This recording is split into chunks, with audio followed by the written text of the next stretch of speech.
世界千变万化，新闻随时发生，一波为您追踪。各位观众大家好，今天是2022年3月28日星期一，欢迎走进一波新闻热点。2022年奥斯卡戏剧性的颁奖典礼，美联社在无数的镁光灯和众星拱月之下，在周日2022年奥斯卡最佳影片金像奖颁给了聋人家庭剧《Coda》，首次将好莱坞的最高奖项颁给了流媒体。Coda 是第一部以聋哑人为主的电影，尽管是提名最少的电影之一，但最终赢得了最佳影片。演员 Kutzer 还在片中赢得了最佳男配角，成为第一位获得奥斯卡奖的男性聋人演员。在颁奖仪式上，当威尔·史密斯在舞台上抽打克里斯·洛克时，你看到了这一富有戏剧性的一幕。在 Rock 作为主持人向 Jada Pinkett Smith 开玩笑说他期待 G.I. Jane 的续集之后， Will Smith 从舞台附近的座位上站起来，大步走到 Rock 面前并打了他一巴掌。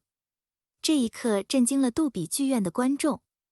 史密斯在《理查德国王》中扮演维纳斯和塞雷纳·威廉姆斯的父亲，后来在该剧中获得了最佳男主角，这是他的第一个奥斯卡奖。因此，史密斯在奥斯卡金像奖历史上最臭名昭著的时刻之后不久再次登上舞台。他的获奖感言在辩护和道歉之间摇摆不定。最终，史密斯向学院和他的提名者道歉。演出结束后，美国电影艺术与科学学院发表声明称，他不宽恕任何形式的暴力。洛杉矶警察局表示，他知道奥斯卡颁奖典礼上发生了一起耳光事件，但表示涉案人员拒绝向警方报案。经过2年的大流行，周日在温暖的加州阳光下，好莱坞的魅力仪式在红地毯上再次展开。所有观众接受了 COVID 的测试。2022年奥斯卡金像奖名单为：最佳影片 Coda， Ariana DeBose 以其影片 West Side Story 获得最佳女配角奖。最佳男配角奖 Troy Kotsur 凭借影片 Coda 获奖。最佳国际故事片驾驶我的车。最佳纪录短片篮球女王。最佳纪录片专题片灵魂之下。最佳原创歌曲无暇赴死。最佳动画长片 Encanto。最佳改编剧本 Coda。最佳原创剧本贝尔法斯特。最佳男主角威尔·史密斯理查德国王。最佳女主角 Jessica Chastain， 她凭借影片 The Eyes of Tammy Faye 获奖。最佳导演 Jane Campion 以执掌的影片 The Power of the Dog 获奖。最佳服装设计颁发给了影片 Cruella。最佳动画短片颁给了挡风玻璃雨刷器。最佳真人短片颁给了漫长的告别。最佳化妆和发型设计颁给了影片 The Eyes of Tammy Faye。沙丘在早期的奖项中领先，并在制作设计、摄影、剪辑、视觉效果、音效和配乐方面获得了6项大奖。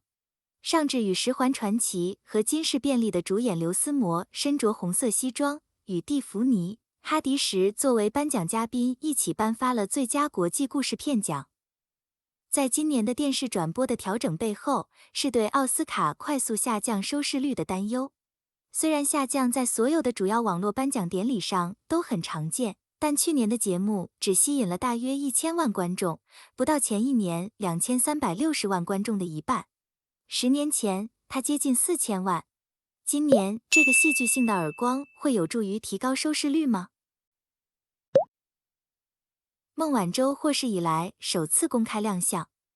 华为高管孟晚舟在加拿大被拘留，成为美中紧张局势的爆发点。周一，他重返企业舞台，华为因为美国制裁其业务继续遭受打击。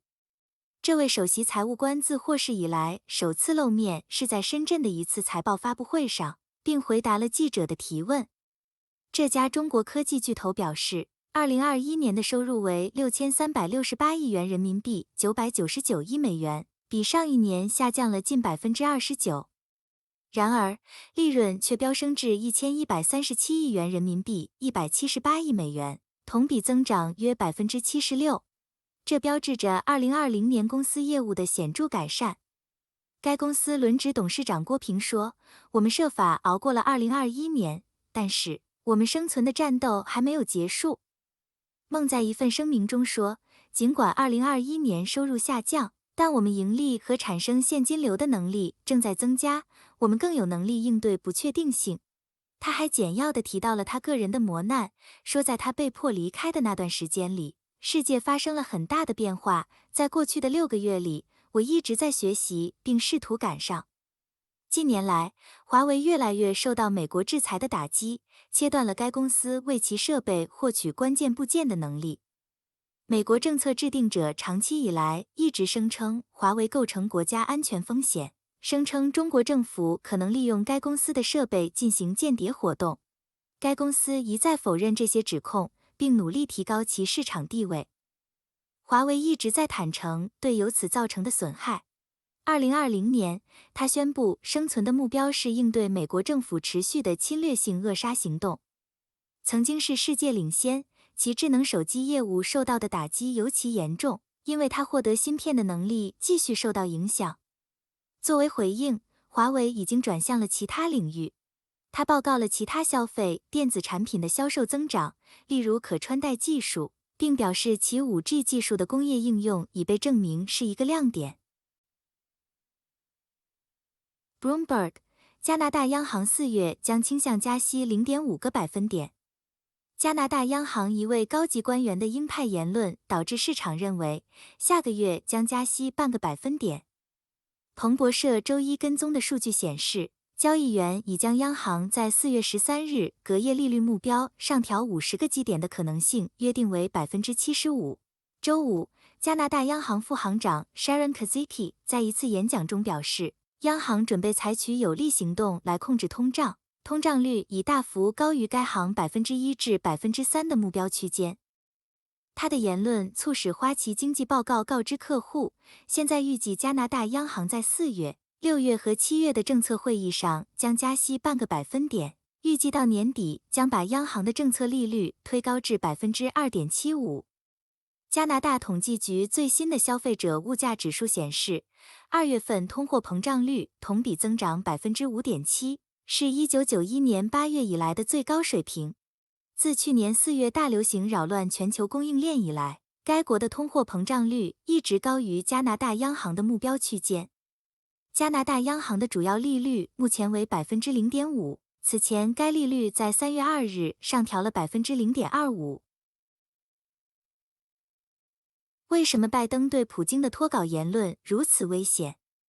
CNN， 拜登的9个脱稿言论让一个已经紧张的世界再次处于危险边缘。总统拜登周六在波兰对普京的攻击，引发了一场国际政治风暴。周日晚上回到华盛顿后，拜登告诉记者，他并不是在呼吁俄罗斯政权更迭。但这些言论的全球影响使美国政府面临严重的问题。有些是战略性的，可能会影响战争的未来进程，以及迄今为止难以实现的停火希望。另一些则是政治性的，与拜登在国内的地位有关。例如，在面对共和党的批评洪流，以及当他试图保持西方联盟的团结时。这些言论包括： 1. 总统的言论是否危险地加剧了西方和俄罗斯在几十年来最严重的对抗中已经高度紧张的局势？2. 拜登是否动摇了国际社会对他迄今为止在将北约联盟团结在一起，对抗莫斯科的统一战线的强大领导能力的信心？普京是否能够利用欧洲各国领导人对拜登言论的不安情绪吗？ 3. 拜登希望推翻普京的想法，即使美国说这不是真的。是否会加强陷入困境的俄罗斯领导人反对谈判的决心，或导致他进一步升级已经无情的战争？4. 拜登现在对普京的尖锐言论是否有效地排除了未来世界顶级核大国之间的任何直接外交或会晤？如果他们无法在威胁人类的未来危机中进行沟通，是否会危及全球和平？5. 是拜登对与乌克兰难民共度美好时光的一幕很快就会被战争每天发生的恐怖所取代，或者被视为一种改变世界对俄罗斯领导人看法的强大道德立场。最后，既然莫斯科已经将极其严厉的西方制裁视为经济战，并且鉴于普京对西方在瓦解苏联的过程中所起的作用抱有根深蒂固的阴谋论观点，拜登总统那些随意性的和激怒性的言论真的会让事情变得更好吗？鉴于莫斯科和华盛顿之间深刻的相互敌意，普京同意的任何未来停火协议都不太可能从美国外交中出现。